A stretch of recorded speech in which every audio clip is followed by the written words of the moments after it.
कब्रिस्तान वाली चुड़ैल पार्ट 1। यह एक अजीब कहानी है, मगर मैंने जिसको यह बात सुनाई है उस सुनने वाले ने मुझे पागल ही समझा। मगर मैं ही जानता हूँ उस रात का एक एक पल हकीकत से भरा हुआ था। वह ख्वाब नहीं हकीकत थी, मगर मैं लाख कोशिशों के बावजूद इस हकीकत को दूसरे के सामने साबित नहीं कर पाया हूँ। यह एक लंबा ख्वाब था, पता नहीं वो कौन थी। मैं कुछ नहीं जानता। मैं 28 वर्षीय अविवाहित नवयुवक हूँ। मैं एक शांत स्वभाव का हूँ। मैं हर रात सोने से पहले विस्की लेता हूँ, मगर एक हद तक, एक नपी तुली सीमा तक मेरा यह शौक है। या यूं भी कह सकते हैं कि ये मेरी दैनिक दिनचर्या का ही एक अहम हिस्सा है। शायद ये मेरे अकेलेपन और नीरस जिंदगी के स्वप्न लोक के दरवाजे को खटखटाकर काल्पनिक दुनिया में ले जाकर गोते खिलवाने का काम करता है। मुझसे बड़ा मेरा एक भाई है। वह शादीशुदा है और अपनी पत्नी आराधना और एक बेटी जो लगभग 3 वर्ष की है उसके साथ पिछले 7 वर्षों से रहता है। मेरा भाई एक बिजनेसमैन है। भैया और भाभी चाहते हैं कि मैं अकेला न रहकर उनके साथ रहूं, मगर मुझे पसंद नहीं। इसका सबसे मुख्य कारण यह भी हो सकता है कि मैंने अपनी प्रारंभिक शिक्षा से लेकर इंटरमीडिएट तक की पढ़ाई बोर्डिंग स्कूल में की और इसके बाद अभियांत्रिकी यानी मैकेनिकल इंजीनियरिंग की पढ़ाई हॉस्टल में रहकर 4 वर्षों में पूरी की। इस वजह से पारिवारिक लगाव कम सा हो गया था और इस वजह से मेरे अंदर भावनात्मकता की कमी सी थी। मुझे अपने सारे काम बचपन से ही अकेले करने में जो सुखद अनुभूति होती है उसका बयां शब्दों में करना मुश्किल है। मैं एक आजाद ख्याल का इंसान हूं। मैं अकेला रहकर बहुत खुश हूं। या यूं कह लीजिए कि मैं लंबे समय से अकेले रहता आ रहा हूं, तो अकेले रहने की आदत सी हो गई। बात 12 जनवरी 2018 की है। उस दिन बहुत सारा काम था क्योंकि अगले 3 दिन का अवकाश था। मैंने देर शाम तक ऑफिस से ड्यूटी पूरी की और ड्यूटी पूरी होने के बाद ऑफिस से निकल पड़ा। पता नहीं क्यों मुझे कुछ अजीब सी बेचैनी हो रही थी। आज से पहले इस तरह की बेचैनी इससे पहले मुझे कभी महसूस नहीं हुई थी। मैंने आज अपनी कार सर्विसिंग के लिए दी थी, जिस वजह से ऑफिस उसको लेकर ना आ सका। मैं पैदल ही अपने फ्लैट की तरफ चल दिया। कुछ दूर पैदल चलने के बाद नुक्कड़ के पास अंग्रेजी शराब की दुकान थी। मैंने वहां से शराब की बोतल खरीदी और उसके साथ खाने पीने के आवश्यक सामान को बाजू की दुकान से लेकर चल दिया। कभी कभी मैं ऑफिस से घर पैदल ही निकल जाता हूँ। ऐसा कई बार हुआ है। घर से ऑफिस का रास्ता करीब आधे घंटे का है। रास्ते में भुड्डी गांव पड़ता है, जहाँ एक बहुत ही पुराना कब्रिस्तान पड़ता है। अगर सड़क को छोड़कर इस कब्रिस्तान को पार कर लिया जाए तो मैं लगभग 20 मिनट में ही अपने फ्लैट पर पहुंच जाता हूं। इस शाम को भी कुछ ऐसा ही हुआ। मैंने कब्रिस्तान से गुजरकर जल्दी घर पहुंचने का इरादा बना लिया।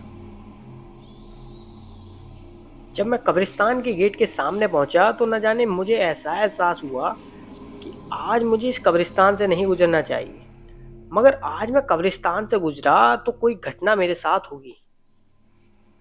आज मेरे दिल में यह ख्याल आया तो मैं एक पल रुका, मगर अगले पल ही मैंने सोचा कि ये कैसी बेवकूफ़ी से भरा ख्याल है। मैं पहले भी तो कई बार इस कब्रिस्तान से गुजर चुका हूँ। कभी कभी तो किसी दोस्त की पार्टी से लौटते समय आधी रात के समय भी इस कब्रिस्तान में से होकर गुजरा हूँ, मगर आज से पहले कभी कुछ नहीं हुआ था। फिर आज मेरे दिल में ऐसा ख्याल कहाँ से आ गया? वह लोग तो बेचारे मर चुके हैं और वे बेचारे मेरा क्या नुकसान पहुंचा सकते हैं। मैंने अपने इस काल्पनिक ख्याल के विषय में सोचना छोड़ दिया और कब्रिस्तान के गेट की तरफ बढ़ गया। जनवरी का महीना था और हड्डी कपकपाने वाली भयंकर ठंड थी और रातें तो बिल्कुल ही सर्द थी। एक हाथ से दूसरे हाथ का हाल पता ही नहीं चल रहा था। मैं तेज तेज कदम बढ़ाता अपनी मंजिल की तरफ बढ़ा जा रहा था। हर तरफ खौफ का सन्नाटा पसरा हुआ था।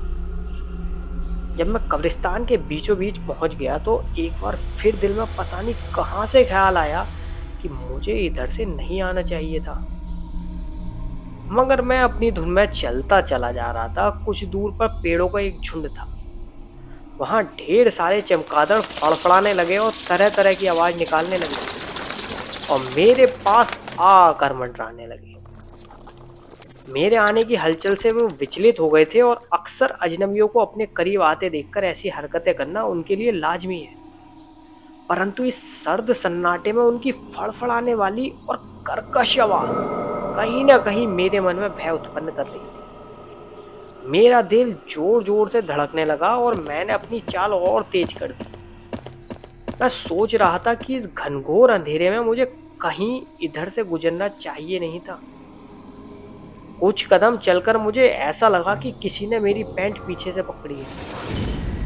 मेरा हृदय जो 72 कंपन प्रति मिनट से स्पंदन कर रहा था अब और जोर से धड़कने लगा, जो कि तकरीबन 90 कंपन प्रति मिनट से कम ना होगा।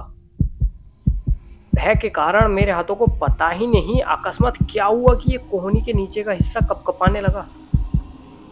उंगलियां जो कि अब ठंड की वजह से बेजान सी पड़ी हुई थी, वो अकस्मात ही उनमें ऐसी ऊर्जा आई कि वे जेब में तेज गति से फड़फड़ाने लगी। और ऐसी घटना से माथे पर भी पसीने की कुछ बूंदें अंकुरित हो आई, जो कि ललाट से होते हुए कान के पीछे मस्तिष्क से संपर्क करते हुए अजीब सी सिरहन पैदा करने लगी। मैंने मन ही मन अपने को संभालते हुए हिम्मत को जुटाया और साहस कर कर पीछे देखा तो मैं एकदम दंग रह गया। मेरी पैंट एक झाड़ी में फंसी हुई थी। मैंने अपनी पैंट को उस झाड़ी से मुक्त किया और इसके पश्चात मैंने अपने कदम अपनी मंजिल की तरफ बढ़ा दिए। अभी थोड़ी देर चला ही था कि मुझे कुछ महसूस हुआ कि कोई दबे पांव मेरा पीछे चल रहा है। मेरे शरीर में खौफ और डर की ठंडी लहर दौड़ गई। सचमुच मैंने महसूस किया कि कोई मेरे पीछे चला आ रहा है।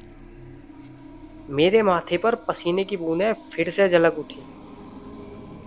अब तो मैं वास्तव में डर गया और मेरी हिम्मत नहीं थी कि पीछे पलट कर देखूं, क्योंकि मैंने अक्सर लोगों से सुना था कि यदि रात्रि के पहर में कोई रास्ते में किसी आत्मा या प्रेत का एहसास हो तो पीछे कभी भी पलट कर नहीं देखना चाहिए, अन्यथा ये घर तक पीछा करते हुए आ जाते हैं। अब मुझे इस बात का भय था कि यदि मैं पलट कर देखूंगा तो उसका खौफनाक चेहरा मेरी आंखों के सामने होगा। इस भय के कारण मैंने पीछे तो नहीं देखा, परंतु मैंने अपनी चाल की गति और तेज कर दी।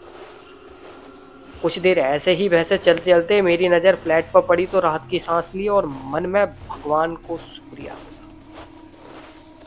हिम्मत करके फ्लैट के अंदर दाखिल हो गया और मैंने सीधे अपने बेडरूम का दरवाजा खोला और थके मन और बोझल शरीर को लेकर बिस्तर पर जाकर गिर पड़ा। मैं सोच रहा था कि सचमुच मेरे पीछे कोई था। हो सकता है यह मेरा वहम हो, हवा भी तेज थी और हो सकता है पत्ते की सरसराहट से मुझे ऐसा महसूस हुआ हो कि कोई मेरे पीछे आ रहा है। मैं इन्हीं ख्यालों में खोया हुआ बहुत देर बेसुधा सा लेटा रहा। जिंदगी में पहली बार मैं ऐसे ख्यालों में उलझ रहा था। अचानक हवा की बहुत तेज हो गई। अचानक हवा के इस तेज बहाव के कारण खिड़कियों के दरवाजे खुल गए और तेज हवा के थपेड़े खाकर दीवार से टकराकर अजीब सी आवाजें पैदा करने लगी। इस हरकत से मेरा ध्यान भंग हुआ और मेरे माथे की लकीरें गहरी हो गई। दीवार की घड़ी पर नजर डाली तो रात के 11:30 बज रहे थे। मैं काफी देर ऐसे ही लेटा रहा था। सामने टेबल पर रखी बोतल खामोश दिख रही थी। उस बोतल को देखकर ऐसा प्रतीत हो रहा था कि मानो कि जैसे वो मुझे अपनी ओर आमंत्रित कर रही थी। मैंने सारे ख्याल को दिमाग से झटक कर उठ बैठा और बोतल को देखकर मेरे अंदर अब उत्साह का भाव भर गया। मैं बाथरूम पहुंचा और मुंह पर ठंडे पानी के छींटे दिए। मुंह हाथ साफ करके मैं सोफे पर आ बैठा। मैं अपने आप को हल्का और तरोताजा महसूस कर रहा था मुंह हाथ धोने के बाद। फिर मैंने जल्दी से 2 बड़े पैक गले के नीचे उतार लिए। दिल को अजीब सा सुकून महसूस हुआ, मगर वह कब्रिस्तान वाला एहसास रह रहकर अब भी मेरे दिमाग पर मंडरा रहा था। मैंने तीसरा पैग लिया और कुछ देर आराम करने के ख्याल से वापस बिस्तर पर लेट गया। इससे ज्यादा मैं पीता नहीं हूँ। सोचा जब तक थोड़ी देर बाद दिमाग पर इसका सुरूर छाएगा तब गर्म करके खाने को खा लूंगा। तब तक लेटा ही रहता हूँ। और कुछ देर लेटने के बाद मेरे दिमाग पर इसका असर छाने लगा। अब मैं कब्रिस्तान वाला डर अपने दिमाग से पूरी तरह निकाल चुका था। सोच रहा था कि आज की रात मुझे भैया और भाभी के साथ बितानी चाहिए थी। तकरीबन मैं 3 महीने से उन लोगों से मिला नहीं था। मैंने खाना खाकर वहां जाने का पक्का इरादा कर लिया। एक बार फिर मैंने दीवार की तरफ टंगी घड़ी पर नजर डाली तो रात के 1 बज चुके थे। मैंने सोचा कि कल शनिवार को ऑफिस बंद है और परसों इतवार है, तो अच्छा खासा वक्त कट जाएगा और भैया भाभी की शिकायत भी दूर हो जाएगी, जो कि पिछले 3 महीने से व्यस्तता के कारण मुलाकात ना होने की थी। और सबसे बड़ी बात यह है कि अपनी 3 साल की भतीजी आकांक्षा से भी घुलने मिलने का बहाना मिल जाएगा। मैंने सोचा कि एक बार कॉल करके अपने आने की सूचना भैया को दे देता हूँ, और ये सोचकर मैंने मोबाइल लपक लिया। काफी देर रिंग जाने के बाद उधर से कोई जवाब ना आने के कारण फोन ऑटोमेटिक कट गया। मैंने सोचा शायद भैया टॉयलेट गए होंगे, थोड़ी देर में फिर से एक बार कोशिश कर लूंगा। मोबाइल की बैटरी भी दैनिक दिनचर्या का बोझ उठाने के कारण जवाब दे रही थी, तो मैं झटके से उठा और मोबाइल को चार्जिंग में लगाने के लिए बिस्तर के पास पीठ के पीछे तकिया करके दीवार के समानांतर बैठ गया। मैंने सोचा कि जब तक भैया की कॉल बैक आती है या मोबाइल जब तक चार्ज हो रहा है, क्यों ना तब तक खाने को जल्दी से गर्म करके निपटा लिया जाए। मैं खाने को गर्म करने के ख्याल से जैसे ही उठाई था कि अचानक बिजली कट गई। मैं बिजली के जाने से झुंझला सा गया था और खिड़की के बाहर झांक कर देखा तो बाहर सड़क पर गहरा अंधेरा छाया हुआ था। स्ट्रीट लाइट भी गुल हो गई थी और बाहर इस ठंड में जो सन्नाटा पसरा हुआ था वो अकस्मात ही कुत्तों के रोने की आवाज से टूटने लगा। वो इस कदर रो रहे थे मानो जैसे कि बिजली के जाने का मातम मना रहे हों। मैंने मेज की दराज को खोलकर मोमबत्ती निकाली और उसे जलाकर मेज पर रख दिया और खाने को गर्म करने में लग गया। खाना गर्म करने के बाद मैं उसी मेज के पास लौटा जहां विस्की की बोतल रखी हुई थी। मैंने एक और पैक बनाने का इरादा बना लिया। ऐसा मैं तभी करता हूँ जब मेरे दिमाग में हलचल होती है। मैंने वह पीने के बाद जैसे ही खाने की तरफ हाथ बढ़ाया कि अचानक मेरे दरवाजे पर दस्तक हुई। मैं चौंक सा गया। मैं दीवार की घड़ी पर देखकर बड़बड़ाया कि इतनी रात को अंधेरे में कौन व्यक्ति हो सकता है। खैर, मैं दरवाजे की तरफ बढ़ा।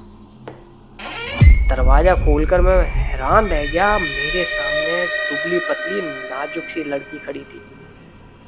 उसका चेहरा चांद की तरह चमक रहा था। उसकी आंखों में एक अजीब सा तेज था और होठों पर गीली मुस्कान के भाव लिए हुए थे।